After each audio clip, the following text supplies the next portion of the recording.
saya Indra Dinata, saya dosen di jurusan Departemen Epidemiologi. Sehari-hari bekerja sebagai staf pengajar dan peneliti di bidang kesehatan masyarakat dan pendidikan.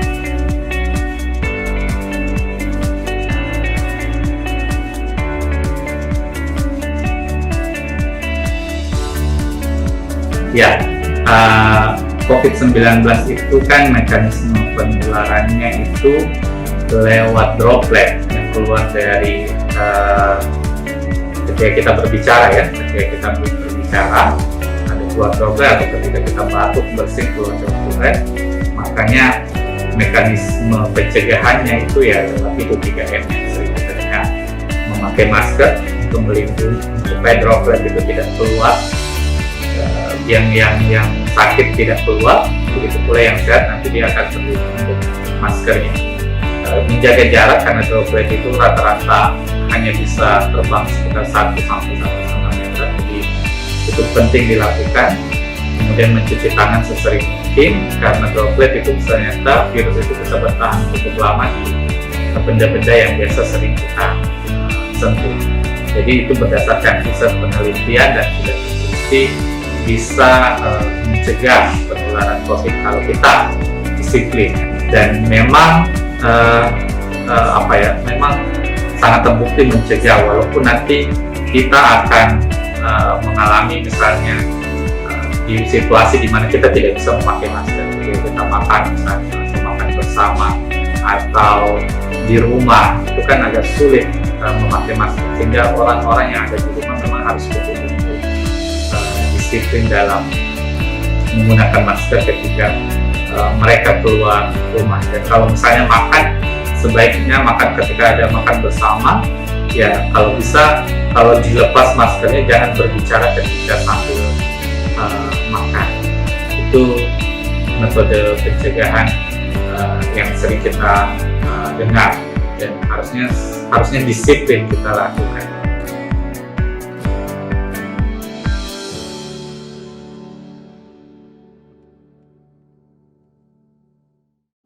Ya, memang ada perubahan protap dalam pelayanan kesehatan sekarang ini di saat pandemi ini.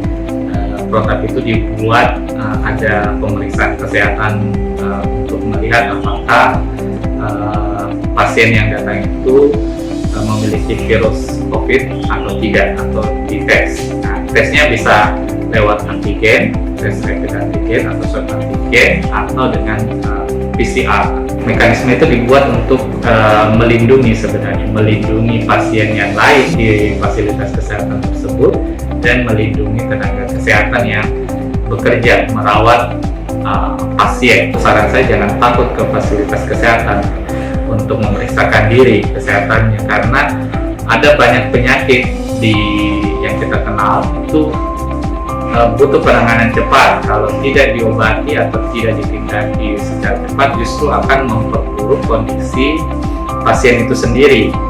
Nah, itu gunanya kita mengikuti protap itu, satu untuk melindungi mereka, melindungi pasien lain, tapi juga itu bisa melindungi diri kita. Jadi tidak apa-apa. Misalnya kalaupun toh nanti kita positif, maka akan ada treatment tersendiri yang dilakukan oleh rumah sakit. Jadi ada ruang isolasi sendiri, kemudian penanganannya pun juga lebih komprehensif. Yang ditakutkan adalah banyak kejadian orang terlambat datang ke rumah sakit, memeriksakannya sudah tambah parah sehingga sulit lagi untuk diobati penyakit. Jadi jangan takut ke vaskes jika sudah mengalami gejala-gejala serius terhadap penyakitnya, karena itu justru akan memperparah penyakitnya jika tidak cepat segera ditangani.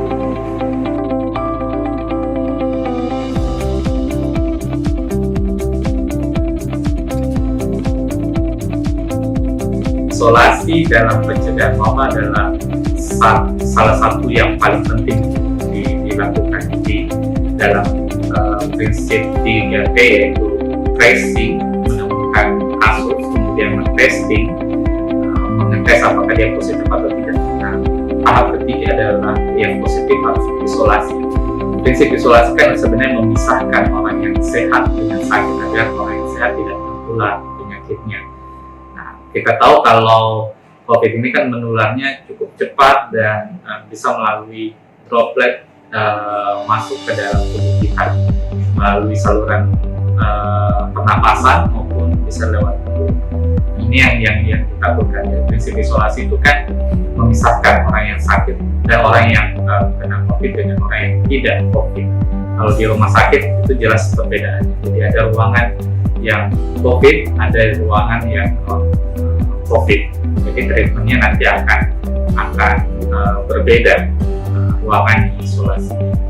Nah, terkait isolasi mandiri misalnya, kalau isolasi mandiri itu kan kita mengisolasi diri sendiri di rumah dengan catatan ketika kita terdiagnosa COVID-19 dan kita hanya mengalami gejala yang ringan dan bisa diobati sendiri atau justru tanpa gejala, sebaiknya penting untuk mengisolasikan diri saja di rumah, karena untuk kondisi sekarang dengan kapasitas rumah sakit yang sangat terbatas, begitu pula pelayanan kesehatan masyarakat juga yang terbatas, sehingga untuk mengurangi beban rumah sakit, kita sebaiknya yang tanpa gejala atau dengan gejala ringan dan bisa diobati sendiri bisa melakukan telemedicine, misalnya untuk konsultasi lewat WhatsApp atau video call dengan dokter untuk konsultasi mengenai kesehatannya. Itu bisa dilakukan sekarang di era teknologi sekarang ini. Jadi sebaiknya bisa melakukan saja isolasi mandiri di rumahnya, dengan catatan juga jangan juga berinteraksi terlalu sering dengan orang yang ada di rumah. Jadi Anda harus bisa, kalau misalnya ada orang di rumah, Anda harus berada di kamar tersendiri dengan orang yang di rumah. Sebaiknya punya kamar mandi dalam, karena itu kan ketika Anda mau mandi atau buang air tidak perlu lagi mengakses ruangan lain melewati ruangan yang lain ketika Anda mau melakukan itu. Dan itu juga ketika misalnya Anda jalan ke ruang tamu misalnya atau ruang keluarga, batuk atau menyentuh benda-benda di sekitarnya, itu juga bisa menjadi mekanisme penularan. Jadi sebaiknya di kamar saja, kemudian ada kamar mandi dalamnya. Kalau mau makan ya nanti bisa dibawakan, disimpan di depan pintu misalnya, kemudian bisa makan. Kalau mau berinteraksi ya bisa video call dengan orang di rumah, seperti itu.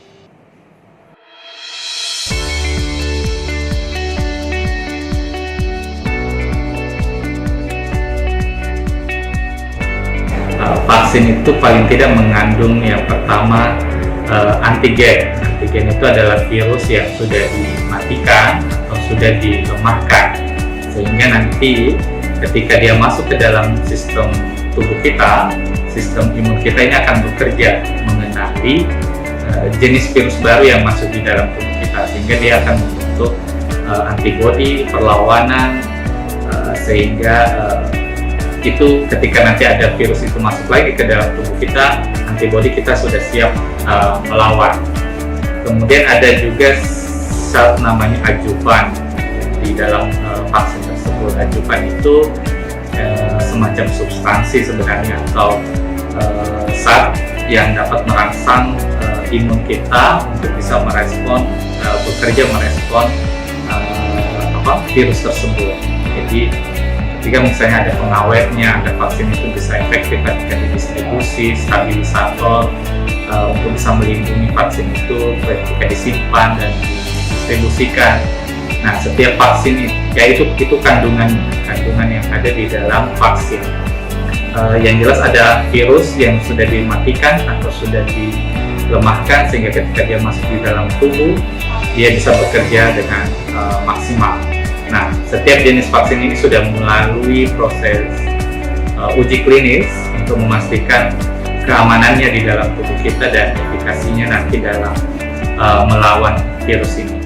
Nah, semuanya pasti sudah melalui prosedur sampai kemudian nanti akan mendapatkan izin misalnya dari otoritasnya. Otoritasnya itu Badan POM, dan kalau untuk kehalalannya nanti kan ada Majelis Ulama. Sampai saat ini baru satu jenis vaksin yang sudah diizinkan BPOM untuk bisa diedarkan, dan didistribusikan kepada masyarakat. Tapi sasaran untuk pertama ini kan lebih ke petugas kesehatan dulu.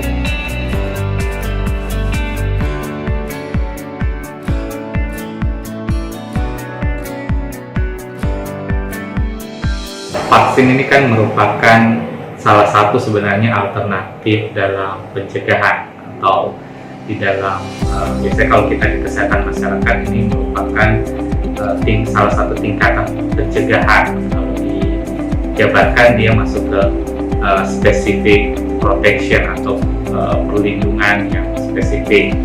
Nah, ini vaksin ini sebenarnya bukan alternatif utama dalam mengendalikan pandemi ya. Jadi mengendalikan pandemi atau mengendalikan wabah untuk COVID-19 ini tetap ada 3T, itu testing,